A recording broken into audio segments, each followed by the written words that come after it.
오늘 주시는 하나님의 말씀은 시편 124편입니다. 오늘 이 시편 124편은 다윗이 지은 올라가는 자들의 노래입니다. 오늘의 그 뉘앙스를 보게 되면 굉장히 어둡습니다. 근데 그 어두운 가운데서 하나님께서 이 시편 기자를 만나 주십니다. 그래서 진정 그 어두운 인생 속에서 하나님을 만남으로 그의 삶이 정말로 승리와 행복과 축복으로 가득 차 있는 것을 시편 124편이 노래하고 있습니다. 이 시편 120편부터 150편까지는 성전으로 올라가면서 사람들이 드리는 노래라는 점을 잊지 마십시오. 성전에 올라갈 때 여러 가지 상황이 있지 않습니까? 그런데 아주 그 인생의 어두컴컴할 때 하나님의 도우심으로 그들이 거기서 벗어나는 것입니다.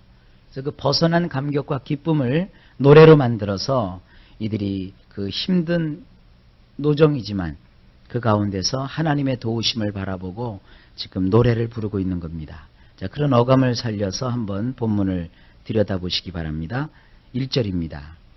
만일 여호와께서 우리 편이 되지 않으셨더라면 이제 이스라엘은 말할지어다. 2절입니다. 만일 여호와께서 우리 편이 되지 아니하셨더라면 사람이 우리를 거스르려 일어났을 때에 3절 그때 우리에 대한 그들의 분노가 활활 타올라 우리를 산채로 삼켜버렸을 것이라. 자, 여기 계속 반복되죠. 1절에도 만일 여호와께서 우리 편이 되지 않으셨더라면 2절에 또 나와요. 만일 여호와께서 우리 편이 되지 않으셨더라면 어떤 때? 사람이 우리를 거슬려 일어났을 때 우리를 해하려고 하고 우리를 넘어뜨리려고 하고 우리에게 해를 가하려고 그들이 일어났을 때 3절 그때에 우리에게 대한 그들의 분노가 활활 타올라 우리를 산채로 삼켜버렸을 것이라. 굉장히 무서운 말이에요. 상대의 분노가요 불이 타오르듯이 활활 타올랐어요. 그리고 나서는 그 불이 우리를 살아있는 채로 삼켜버렸다는 겁니다. 자, 이 오늘 그 시편 124편의 구조가 이래요. 1절과 2절에 만일 여호와께서 우리 편이 되지 않으셨더라면 만일 여호와께서 우리 편이 되지 않으셨더라면 그리고 3절, 4절, 5절에 똑같아요. 그때에 이것이 계속 앞부분에 나와요. 어느 때냐라고 하면 사람이 우리를 거스려 일어났을 때. 자, 구름이 좀 잡히죠? 이쪽에 보면 하나님이 우리 편이 되지 않으셨다면 지금 하나님이 계시냐 안 계시냐가 아니에요. 그 살아계신 하나님이 그 분명히 계신 하나님이 지금 우리 편이 되지 아니하신 거예요. 그랬다면 어떤 일이 벌어졌느냐? 우리를 거스려 사람들이 일어났을 때 그때 어떻게 됐을까? 그때 어떻게 됐을까? 그때 어떻게 됐을까? 첫 번째 3절에 그때 우리에 대한 그들의 분노가 활활 타올라 우리를 산채로 삼켜버렸을 것이라. 그 다음에 4절에 보면 그때 물들이 우리를 삼켜버려 그 급류에 우리의 내패시들이 휩싸여 버렸을 것이니라. 그 다음에 5절에 그때 맹렬히 뛰노는 물들이 우리의 내패시 위로 휩쓸고 지나갔을 것이니라. 이걸 쉽게 얘기하면 뭐예요? 망했다는 거죠. 죽었다는 것이죠. 자, 여러분, 이것이 우리 인생 가운데 자주 접하는 문제가 아닙니까? 제일 사람들이 갈등을 여기는 게 뭐냐면 하나님이 과연 살아계실까? 이건 이제 신앙의 초보자들이죠. 초보자들. 그러나 이제 신앙이 조금 깊어지면 하나님이 살아계신 것을 부인할 수는 없어요. 분명히 살아계시거든요. 눈에는 보이지 않고 손에는 잡히지 않고 귀에는 들리지 않지만 하나님은 분명히 살아계신단 말이에요.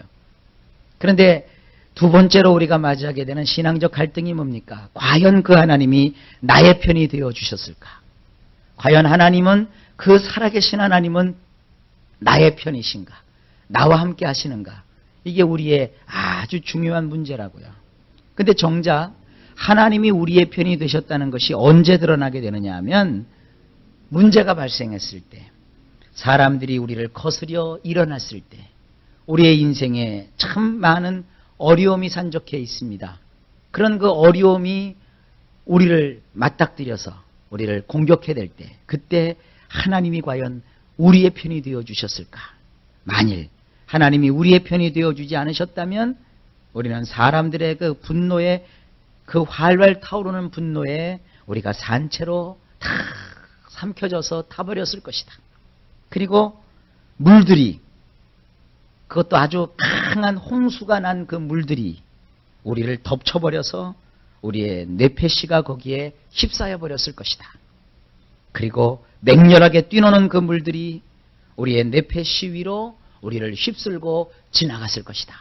이게 노래예요. 근데 과연 하나님이 어떻게 하셨겠습니까? 6절입니다. 우리를 그들의 이빨들에 먹이로 내어주지 아니하신 여호와를 찬송할지니라. 이거예요. 하나님은요 절대로 우리에게 시험을 주실 수는 있어요. 물론 하나님은 시험하지 않습니다.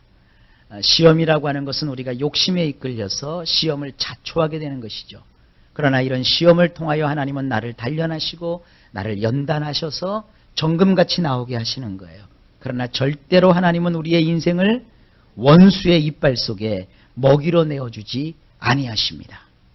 여러분, 신앙생활하면서 고통이 있을 수 있고 시련이 있을 수 있습니다. 그러나 절대로 하나님은 자기 백성을 그들의 먹잇감으로 던져버리지는 아니하십니다.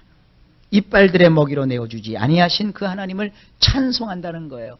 성전을 향하여 올라가는 사람들의 노래예요. 그들이 성전을 떠나서 세상에서 살아가는 동안에 무수한 일들을 경험을 해요. 1년에 3차례씩 하나님의 성전에 올라가면서 그들이 이 노래를 부르는 거예요. 하나님은 우리의 편이 되어 주셨습니다. 우리가 세상의 노도광풍 속에 살 동안에 그 물이 우리를 엄멀지 못했습니다. 그 불이 우리를 사르지도 못했습니다. 그것은 뭐냐면 하나님께서, 그 놀라우신 능력의 하나님께서 우리를 원수의 먹이로 그 이빨들 속에 우리를 내어주지 아니하셨기 때문입니다. 이사야서에도 그게 나오죠. 이사야 43장에 보게 되면 하나님이 우리의 편이 되어 주셔서 우리가 물 가운데 지날지라도 물이 우리를 엄멀지 못할 것이요, 우리가 불 가운데 지날지라도 불이 우리를 사르지 못할 것이다. 여러분, 이런 신앙의 담력과 확신을 우리가 이 땅에서 가지게 하시는 하나님을 찬양합니다. 그 다음에 7절입니다. 우리의 뇌폐시들이 마치 여기저기 쳐놓은 올가미에서 빠져나온 새 같도다. 그 올무가 끊어짐으로 우리가 빠져나올 수 있었도다. 이게 우리 성경과는 좀 다르게 되어 있어요. 우리 성경은 이렇게 번역이 되어 있습니다. 7절입니다. 우리 혼이 새가 사냥꾼의 올무에서 벗어남같이 되었나니 올무가 끊어짐으로 우리가 벗어났도다. 우리 성경으로 보게 되면 이게 상황이 이렇게 명확하게 설명되어 있지 않아요. 근데 원문으로 보게 되면 여기 보면 여기저기 올무를, 올가미를 쳐놨단 말이에요. 그런데 그 올무가 끊어짐으로 우리가 거기서 빠져나올 수가 있었다는 거예요.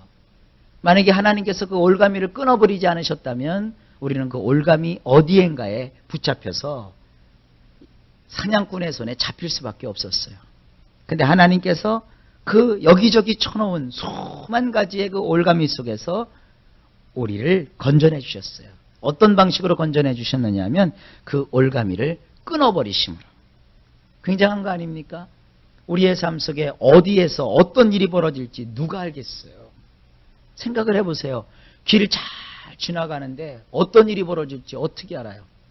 세상에 한 번은 저 밑에 은행에 갔다가 올라오는데 버스 정류장 앞에 난리가 나 있어요. 그 뭔가 하니까 사람들이 거기서 버스를 대기하고 있는데 그날 바람이 되게 많이 불었대요. 근데 그 버스 정류장 옆에 건물이 있는데 그 건물의 큰 유리창이 2층에서 깨져가지고 그게 밑으로 떨어진 거예요. 그 밑에 있었던 사람들은 어떻게 됐겠어요? 다행히 그 시간에 다친 사람이 없었대요. 근데 저도 분명히 그 길을 2번 지나갔거든요. 은행에 갈 때 1번 지나갔고 올 때 지나왔거든요. 그런데 갈 때는 말짱했어요. 올 때 보니까 유리창이 깨져서 막 산을 이루고 있어요. 생각해 보세요. 얼마나 끔찍해요. 만약에 제가 그 시간에 지나갔을 수도 있지 않겠습니까? 그러니까 이 세상 도초도초에는 우리가 상상할 수도 없었던 수많은 올가미들이 인생 속에 복병처럼 도사리고 있단 말이에요. 어제는 뉴스를 보니까 뭐 인터넷 뱅킹이라고 그래가지고 인터넷에서 집에서 편리하게 은행 거래를 하는데 그게 또 아주 나쁜 사람들이 이렇게 개입을 하면 말이죠. 상대방 통장으로 들어가는 게 아니라 다른 사람 통장으로 이 돈이 이체가 돼버린대요. 그런 위험성이 많다라는 뉴스가 막 나와요. 우리가 거래하는 통장이 제대로 거래가 안 될 수도 있고 말이죠. 우리가 지나다니는 길에 어떤 사고가 복병처럼 있을지도 모르는 것이고요. 또 우리의 온 세상이 불합리하고 또 불확실해요. 이런 상황 속에서 하나님이 우리를 보호해 주시고 지켜주신단 말이에요. 얼마나 중요해요. 그런데 하나님은 우리만 싹 건져주시는 것이 아니라 그 수많이 쳐져 있는 올무들을 끊어 내쳐버려 주세요. 그래서 우리의 인생 속에 우리 앞에 있는 여러 가지 난제들을 하나님께서 일일이 다 소고해 버리시고 제거하셔서 우리를 거기서 빠져나오게 해주시는 이런 놀라운 은총을 베풀어 주신다는 거예요. 그래서 8절에 이렇게 기록하고 있습니다. 우리의 도움은 하늘들과 땅을 지으신 여호와의 이름에 있도다. 하나님이 우리를 도와주신다는 거예요. 우리의 도움이 되시는 하나님께서 우리를 이 어려운 세상에서 이렇게 무사히 지낼 수 있도록 이끌어 주신다. 이것이 성전을 올라가는 사람들의 노래예요. 저나 여러분도 이러한 노래를 하나님께 드릴 수 있습니다. 우리를 보호하시는 하나님의 명백한 근거가 뭡니까? 주 예수 그리스도의 십자가예요. 그 예수님의 십자가의 구속의 은총을 받은 우리들을 하나님께서는 사랑하셔서 우리가 세상에 어떤 일을 당하든지 우리를 지켜주시고 보호하여 주심으로 우리를 급류에 휩싸려 가지 않게 하시고 또 원수의 분노에 활활 타오르는 그 분노에 우리의 인생이 삼키지 않도록 하시고 그리고 모든 악한 것에서 우리를 건져내 주심으로 원수의 이빨들에게 우리를 먹이로 내어주지 아니하시는 이 하나님을 우리도 항상 찬양하며 하나님께로 향할 수 있기를 예수님의 이름으로 축원합니다. 하나님은 우리의 편이 되어 주십니다. 하나님은 우리의 도움이 되어 주십니다. 이것이 우리의 노래이고 우리의 신앙이고 우리의 간증이시기를 예수님의 이름으로 간절히 축복합니다.